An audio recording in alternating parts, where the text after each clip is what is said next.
I was never the golden child. That title belonged to my older brother, Jason, since the moment he was born. I don't even say that bitterly anymore. It's just a fact, like gravity or taxes.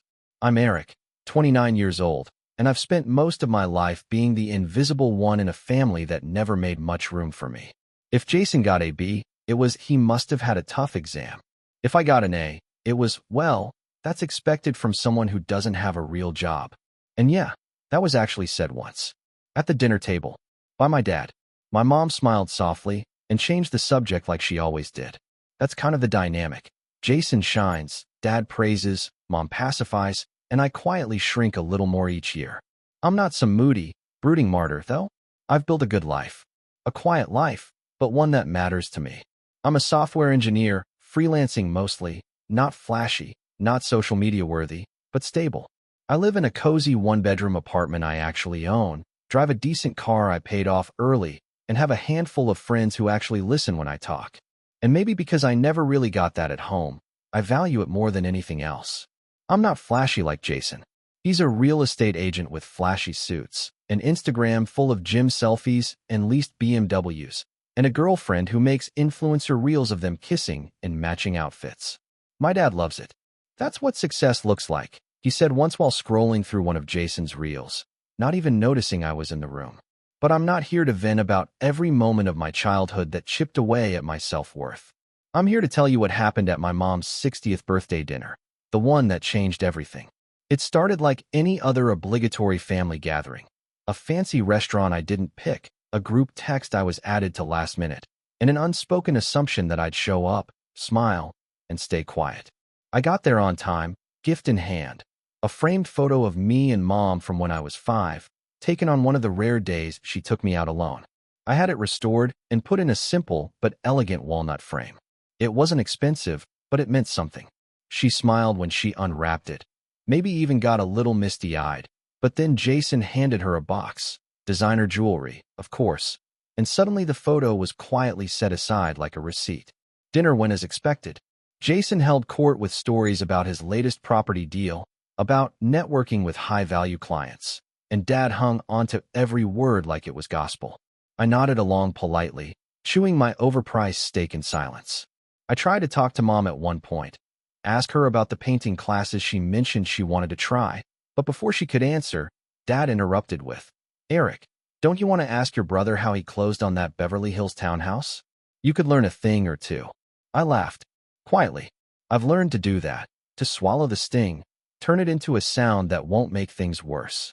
I made a joke about needing to finish my peas first, and everyone chuckled, even if it was at me. Jason winked like he was in on something I wasn't. I don't think he even meant to be cruel. He never has to try. It just comes naturally. But then came the moment. The one that didn't sting. The one that punched. The waiter brought out the dessert, some kind of custom cake Jason's girlfriend had picked out, with edible gold leaf and Mom's name piped in perfect cursive. Everyone applauded like it was the opening ceremony of the Olympics. And then Dad stood up, wine glass in hand, clearing his throat dramatically like he was about to give a speech at the Oscars. "I just want to say," he began, already beaming at Jason, "how proud I am of this family, of how far we've come, especially of you, son." He raised the glass in Jason's direction. "You've become someone. You've built something, made us proud. You're everything a man should strive to be." Jason did his usual modest shrug, the kind that somehow still managed to look arrogant, and gave a little nod of appreciation. And then Dad turned to me. "And you," he said, smiling like he was about to say something sweet. "Thank you for staying exactly where you belong." I blinked. For a second I thought I misheard him. But then I looked around and saw them all laughing. Mom gave one of her gentle, closed-lip smiles. Jason outright chuckled, and his girlfriend, whose name I still didn't know after a year, laughed so hard she nearly spilled her rose. I froze. My brain fired off every possible response, a sarcastic comeback, a dry thanks, maybe even getting up and leaving. But all I did was smile. A little too wide, a little too late. And I nodded. They didn't notice the smile didn't reach my eyes. They never do. I quietly called the waiter over, asked for the bill, paid the entire thing, tip included. Nearly $600. Nobody noticed. Or maybe they did and just assumed it was the least I could do for being the family disappointment. Then I stood, gently pushed my chair in, and said, "I've got an early meeting tomorrow. Enjoy the rest of your night." Mom offered a week. "Thanks for coming, sweetheart." Dad just said, "Drive safe." Jason raised his glass again, like he was toasting me for the role I played, the background character in his success story. I walked out into the cold night air and sat in my car for a few minutes, just staring at the steering wheel. I wasn't angry. Not exactly. Not yet. I felt clear, like something had finally clicked. I picked up my phone, scrolled to a contact I hadn't used in months, stared at the name for a second. Then I pressed call. The voice on the other end picked up on the second ring. "Eric? Wow. It's been a while." "Yeah," I said, voice steady. "I think it's time we talked about that offer." And just like that, everything changed. But they wouldn't find out until it was too late. I didn't tell anyone what the call was about. Not Dad. Not Mom. Not even my few close friends. It wasn't out of spite or drama. I just needed it to be mine. For once. Something that wasn't inspected, compared, or casually dismissed. The man I called, his name's Raj, was an old college friend. Brilliant guy. Always a few steps ahead of everyone else, and not just in tech. We had talked 6 months ago, briefly, after he launched a new startup focused on secure AI-integrated back-end tools for government contracts. I'd helped him on a few freelance gigs before, but nothing permanent. At the time, he'd made an offer, full-time role, senior dev, remote-friendly, with a stake. I told him I wasn't ready back then. But now I was more than ready. I didn't tell him about the dinner, or my dad's toast, or how I paid for a cake I didn't eat while being the punchline at my mom's birthday. I didn't need to. He just said, "I had a feeling you'd call," and we spent the next hour talking about specs, onboarding, and the kind of infrastructure he wanted me to lead. It felt like someone finally saw me for more than what I wasn't. By the end of the week, I'd signed. And it wasn't just a job. It was a way out. The funny thing is, once you know you're done trying to win someone's approval, the mask slips easier. I still saw my family in the weeks that followed, but I stopped making myself small. When Jason bragged about his sales numbers, I didn't fake interest. When Dad joked about how some people settle for safe careers, I didn't laugh. I just said, "It's not about flash. It's about freedom." He blinked, like I'd spoken another language. Mom gave me that warning look, the one that begged me not to rock the boat, but I let the silence hang anyway. And it wasn't just dinners. Jason came to me one afternoon, a month later, all buddy-buddy energy and crocodile charm. Said he was thinking about getting into the tech space. Asked if I could connect him with Raj, just for a coffee chat, he insisted. Nothing serious. I told him I'd think about it. I didn't. I wasn't about to hand over the one thing in my life that was finally mine, not when he was already knee-deep in leased cars and empty business cards. But this wasn't even the breaking point. That came in March, 3 months after Mom's birthday. It was a Sunday, overcast, quiet, and I was in the middle of a deep refactor of a legacy system when Mom called. "Hey, sweetheart," she said. "We're having a little family cookout this afternoon. Jason's bringing that new brisket recipe he learned." I glanced at the clock. It was already noon. "Today?" I asked. "You're just now inviting me?" "Oh, we figured you were probably busy. You always are with those computer projects." I stared at my screen. Line after line of code. I could have lied. Said I had a deadline. But something in her voice, the dismissive familiarity of it, twisted in my chest. "You already invited Jason, though?" "Well, yes, but that's different. He has to rearrange a lot to be here." I wanted to ask her what she thought I rearranged every time I drove across town for dinners where I barely spoke. But I didn't. I just said, "Sure, I'll come by." When I arrived, it was like walking into a movie set already in motion. Jason's car, now a Tesla, was front and center. Music was playing. Kids, his girlfriend's nephews, apparently, were running around. People I didn't recognize were chatting in the backyard like they lived there. I spotted Jason at the grill, spatula in hand, wearing an apron that said Grill King. "Of course. Eric," he called out. "You made it." I forced a smile. "Hey." He handed me a beer like we were frat brothers and clapped me on the back. "Dad's inside. He's gonna love this brisket." I made my way into the house, already regretting showing up. Mom greeted me with a distracted kiss on the cheek. "Oh good, you're here. Can you help Jason with the side dishes?" "Sure," I said. But the real punch didn't come until after dinner. We were all sitting outside, plates balanced on laps, when Dad stood again, this time holding a can of beer instead of a wine glass. I just want to say, he began, and I tensed, how proud I am to see our family growing. Jason's been killing it this year. 2 new sales offices, a podcast interview, and now, he beamed, he's officially making more in a month than I did in my best year. Applause. Laughter. A few guests even whistled. Jason grinned, humble brag mode engaged. Couldn't have done it without the support of the best family ever. And then Dad, drunk off pride, turned toward me and said, "And Eric, buddy, thanks for fixing the Wi-Fi last week." There was a beat of silence. Then someone, I think Jason's girlfriend, giggled. That was it. My contribution to the family. Fixing the Wi-Fi. I didn't say anything. Didn't make a scene. I just stood, set my plate down, and said I had a migraine. Mom barely looked up. "Oh no, feel better, sweetheart." No one stopped me. Not even Jason, who was too busy basking in the glow of his applause. I got in my car, drove halfway home, then pulled over at a park and sat on a bench, staring at the lake. I wanted to cry. Not because I was hurt. Not exactly. But because I was finally done pretending it didn't hurt. And that's when I made the decision. I wasn't going to just detach. I wasn't going to go quietly and live a parallel life while they cheered for someone else. I was going to show them exactly what I'd built. Not to earn their applause, but to make sure they could never laugh at me again. The opportunity came sooner than I expected. In April, Raj asked if I'd consider flying out to San Diego for a summit. He wanted me to demo one of the internal systems I'd quietly built, something that was already catching attention from 2 major clients. It was a big deal. We were talking 7-figure contracts. Real stakes. I agreed. Spent weeks polishing my deck, refining every detail. When I walked into that summit, I wasn't Eric the forgotten son. I was Eric Morgan, lead solutions architect for a startup poised to break into federal tech contracts. And when the pitch closed with applause and handshakes and 2 execs asking if we were open to acquisition discussions, I didn't smile because of the money. I smiled because I knew exactly what I was going to do next. You see, Jason had just announced, loudly and proudly, that he was starting a family newsletter. Some cheesy email chain meant to keep us all in the loop. He'd even roped Mom and Dad into it, promising updates, photos, and little spotlights on family milestones. I waited until the 2nd issue.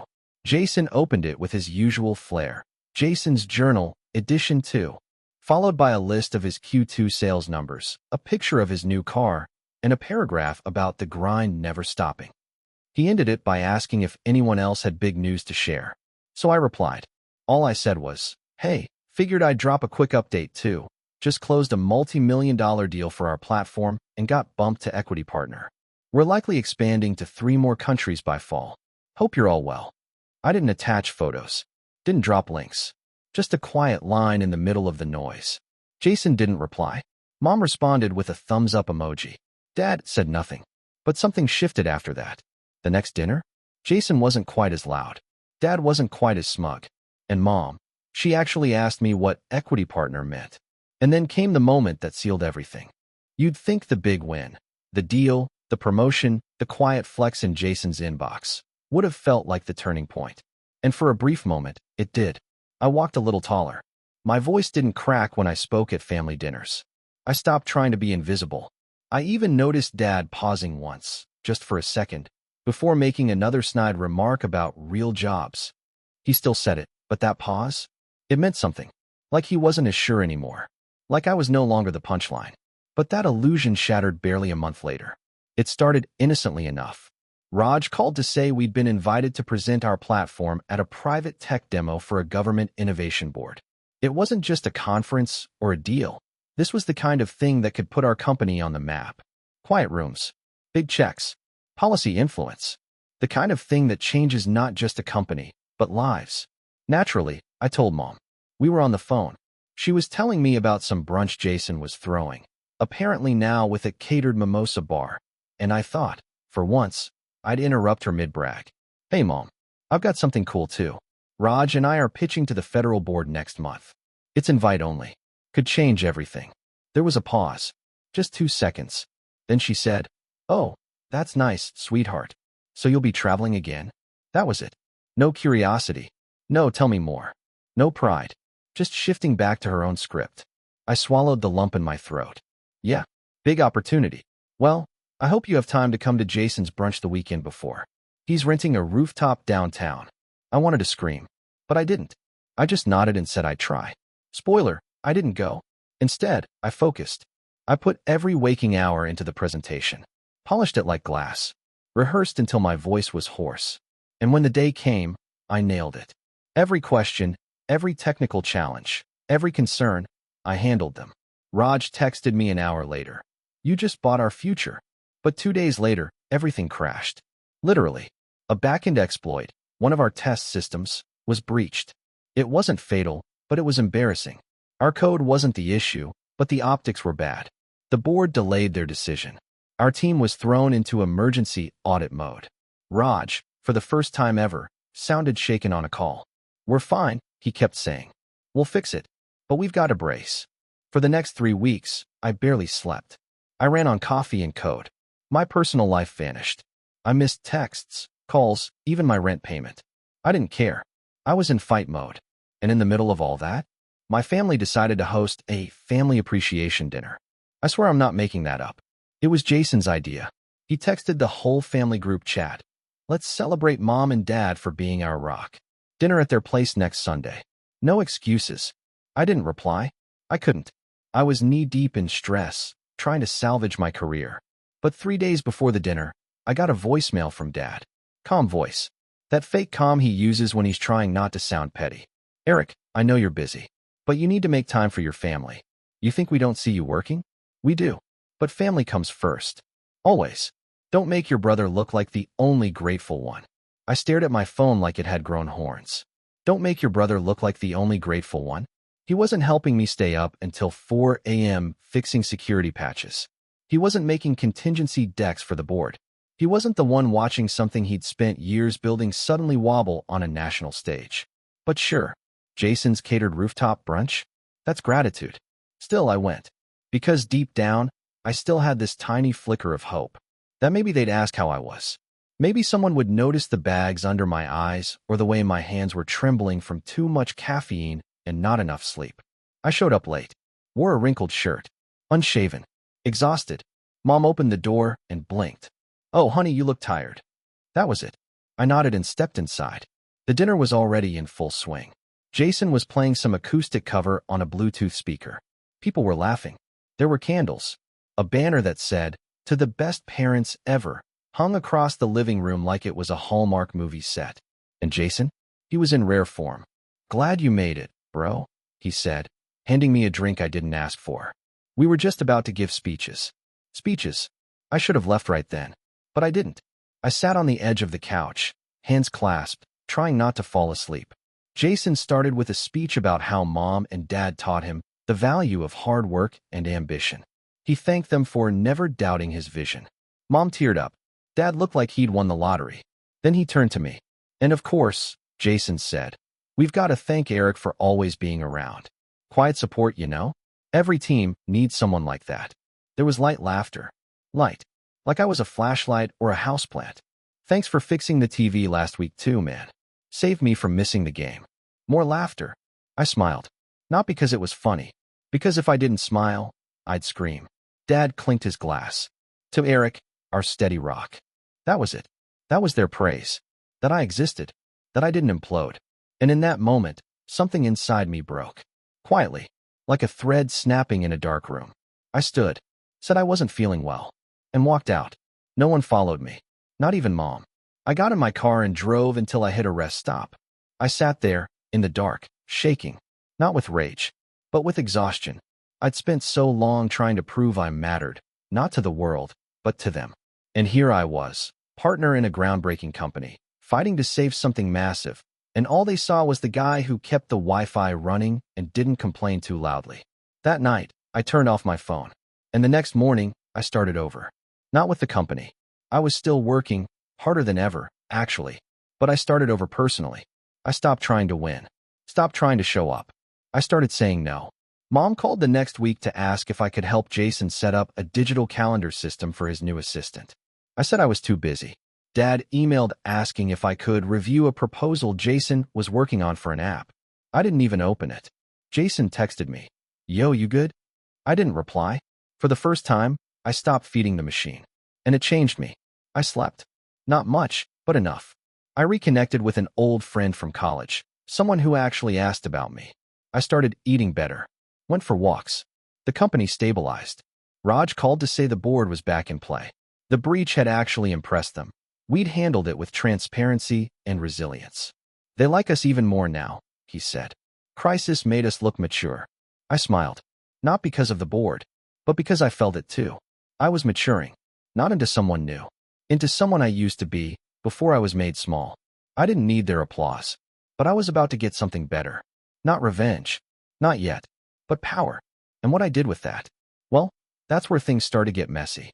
I didn't plan revenge overnight. It wasn't like I stormed out of that dinner and immediately plotted some master takedown. At first, I just disengaged. Quietly. Casually. And if that had been enough, if they'd just let me drift away in peace, maybe none of this would have happened.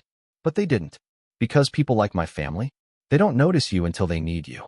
And then, when you stop showing up the way they're used to, it's like you've broken some unspoken contract. Like they're entitled to your time, your energy, your silence. It started with small things. Jason called asking for help with a few lines of code for some startup pitch he was working on. Something about a property management app that would revolutionize landlord-tenant relations. I said no. Then Mom texted asking if I could help her reinstall some printer drivers. I ignored it. A week later, Dad left me a voicemail. I don't know what's going on with you, Eric, but you're still part of this family. Don't forget that. The irony, of course, was that I'd never really been part of the family. I'd been a prop, a convenience, the background guy who made things work but never made things difficult. And I was finally done playing that role. But I wasn't just disappearing. I was preparing. A few days after Raj confirmed the federal board was back on, we had a call with one of the investors, a quiet guy named Thomas who didn't talk much in meetings, but always asked smart questions when it counted. He requested a secondary meeting. Just me and him. I didn't know what to expect, but I went. Turns out, Thomas wasn't just an investor. He was a connector. Your system, he said, has government potential, sure. But it also has real estate applications, especially for high-value property portfolios. I blinked. Wait, like landlord-facing CRM tools. He nodded. Your brother's in real estate, right? That's when it clicked. Because Jason was in real estate. And sloppy about it. Always looking for shortcuts. Always jumping from one shiny idea to the next without bothering to understand the tech. I remembered last year when he tried launching a referral site and outsourced the whole thing to a guy in Bulgaria who ghosted him halfway through. So I leaned in and asked Thomas, would you be open to backing a side module, something customizable, for private brokers? He smiled. Pitch me. So I did. For the next 3 days, I barely slept. Again, but this time with a different fire.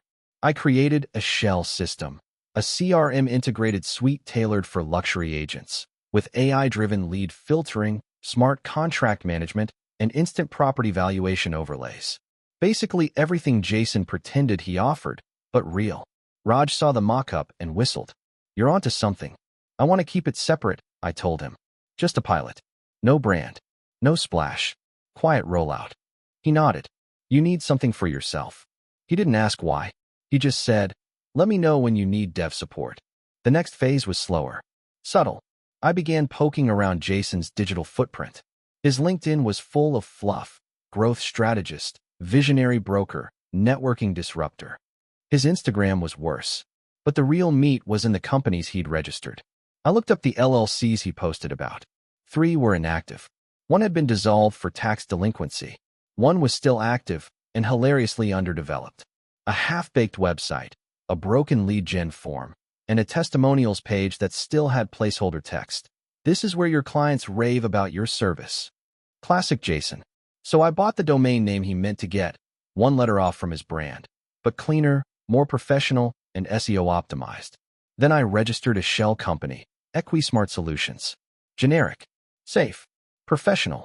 I used it to host the new platform, the one that made Jason's system look like a GeoCities page. And then I waited. I didn't market it. I didn't tweet. I didn't run ads. I just made sure his clients could find it. I paid for a few targeted search ads with keywords like premium CRM for real estate agents, property automation suite, and here's the kicker, his business name. If you Google Jason's company, my platform popped up first. The click-through rate was insane. And after the first 2 brokers signed up for free trials, I turned on the paid tiers. Around that time, I started seeing shifts in Jason's posts. The usual swagger was still there, but now it was mixed with vague references to copycats and haters stealing ideas. He posted a story with a screenshot of my platform's homepage, blurred, but I recognized the layout, with the caption, "Funny how some people can't build their own thing." I smiled, because he had no clue it was me. But he would. Eventually. The next step was personal. I started seeing Mom again, but on my terms. Coffee shops, quiet lunches.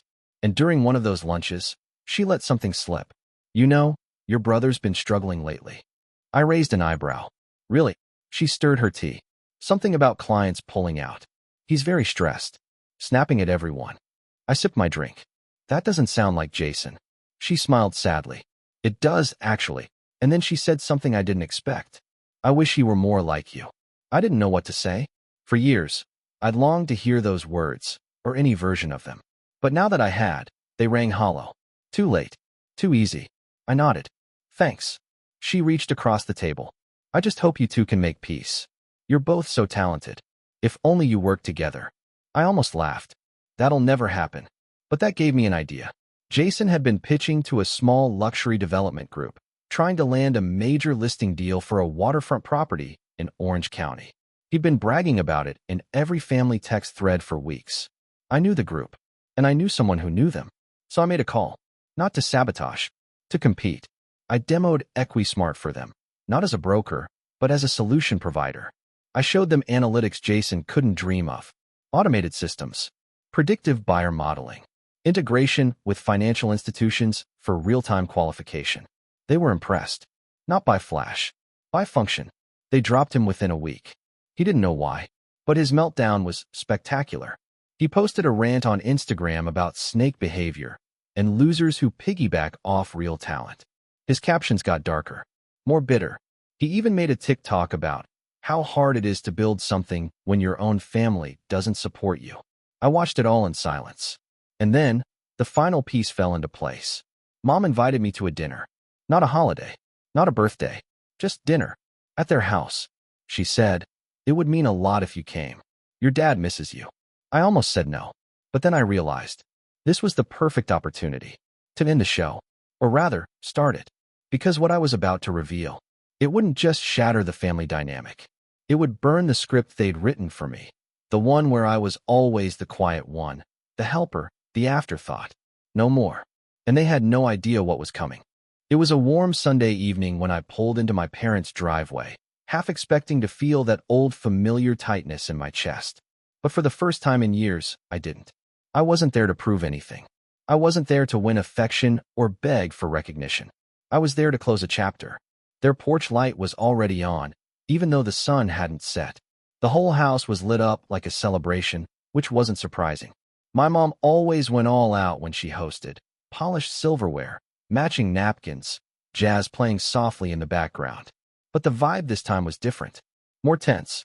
As if they knew something was off, even if they couldn't quite name it yet. I stepped inside. Jason was already there, sitting at the dining table, tapping away on his phone, jaw tight, eyes shadowed with stress. Mom gave me a soft smile and opened her arms for a hug. Dad gave me the usual one pat on the back version, like we were co-workers at a retirement party. We sat down. Dinner was already plated. Mom's rosemary chicken, mashed potatoes, green beans. The kind of meal that was supposed to bring people together. But this time, I came with an appetite for something else. So, Mom began gently, folding her hands on the table like she was moderating a therapy session. "I wanted us to all be here tonight. Things have been tense." Jason scoffed quietly. Didn't look up from his phone. Dad cleared his throat. "Yeah, it feels like you two have been at odds for months now. We're not trying to pick sides, but..." "There are no sides," I said calmly. "There's just truth. And there's habit." Jason finally looked up. "What's that supposed to mean?" "It means I've spent years playing the role you all gave me," I said, keeping my voice steady. "The quiet one. The fixer. The guy who helps behind the scenes while everyone else gets the spotlight." Jason rolled his eyes. "Oh God, here we go? The martyr speech." I ignored him. "But here's the thing. I'm not angry about it anymore. I understand why it happened. You need someone to play the contrast. You shine brighter when I stay dim. That got under his skin. His nostrils flared. That's crap and you know it. No, I said, reaching into my bag and pulling out my tablet. But this is not crap. I tapped the screen, waking it up, and slid it across the table. It showed the EquiSmart dashboard, live client metrics, conversion rates, CRM overlays, demo video thumbnails. And at the bottom, in the footer, my name. Eric Morgan, founder. Jason's eyes widened. He didn't speak, but I could see the blood draining from his face. Dad furrowed his brow. What is this? I looked at him. It's the platform your other son has spent the last 6 months quietly building. The one that's replacing your Golden Boy's outdated system. The one his clients are switching to because it actually works. Jason pushed his chair back abruptly, nearly knocking it over. You're the one behind EquiSmart. Yep. You stole my clients. His voice cracked, part rage, part panic. I tilted my head. I didn't steal anyone. They came to me. I just offered them something better. He stood, fists clenched. This is low even for you. I stayed seated. No, Jason. Lo was laughing when Dad made that toast about me staying exactly where I belong. Lo was turning every dinner into a seminar about your sales stats while treating me like tech support. Lo was pretending I wasn't worth listening to unless I was fixing something for you. He looked to Dad for backup. But Dad just stared at the screen, mouth slightly open. I gave you every chance to treat me like an equal. I continued. I came to dinners. I paid the bill. I showed up. But none of it mattered. Because you weren't looking at me. You were looking through me. Mom was frozen. Her eyes were glassy. Sweetheart, why didn't you say something? I did. For years. Just not loud enough for you to hear. Jason paced at the end of the table, shaking his head. This is war. You really think this is going to make you the favorite? You think sabotaging me makes you better? I don't want to be the favorite, I said. I want to be free. And that was the truth. That's what they didn't get. This wasn't about revenge anymore. It was about release. I came tonight, I said, standing, not to gloat, not to destroy anyone, but to draw a line. I looked at my parents. I'm done playing support character in a story I didn't write. I'm building my own world now. And you're welcome in it, but only if you respect me as I am. No more comparisons. No more dismissals. No more last-minute calls to fix your printer because Jason's too busy posting on Instagram. Jason sneered. You're pathetic. I smiled. Then stop losing clients to me. He didn't have a comeback. Mom stood, still wringing her napkin. I didn't know you were hurting so much. I know. I wish I'd seen it sooner. I nodded. I wish you had too. Dad finally broke his silence. So what now? You just walk away from us. I looked at him, steady. No. I walked towards something better. And if you want to be a part of it, really be a part of it, then meet me there. But I'm not dragging you anymore. And with that, I picked up my tablet, slid it back into my bag, and walked toward the door. I paused on the threshold. By the way, I added without turning around, your internet's been acting up because your modem's outdated. You'll need to replace it. And this time, figure it out yourselves. I walked out to the sound of silence. No one followed. No one called my name. And as I got in my car and started the engine, I felt something strange. Light. Lighter than I'd felt in years. In the weeks that followed, the fallout spread quietly. Jason lost 2 more clients. Rumor was, one of them found out his testimonials page was fake and told others. He started posting less. His influencer girlfriend unfollowed him and posted a solo Reset Era announcement. Ouch. Mom called twice. Left long, emotional voicemails. I listened to them both. Didn't call back right away. I wanted space. Not out of cruelty, but because healing needs silence, too. Dad emailed me. A real email. It was short. No punctuation. Just, I was wrong. You did good. It wasn't a confession. It wasn't forgiveness. But it was a start. And me? EquiSmart expanded. Thomas introduced me to 3 more investors. Raj and I signed a federal pilot in August. We hired 5 engineers. We built something real. Something that didn't need to be flashy to be respected. I still think about that toast sometimes. The one where Dad said, let's thank your brother for becoming someone, and you for staying exactly where you belong.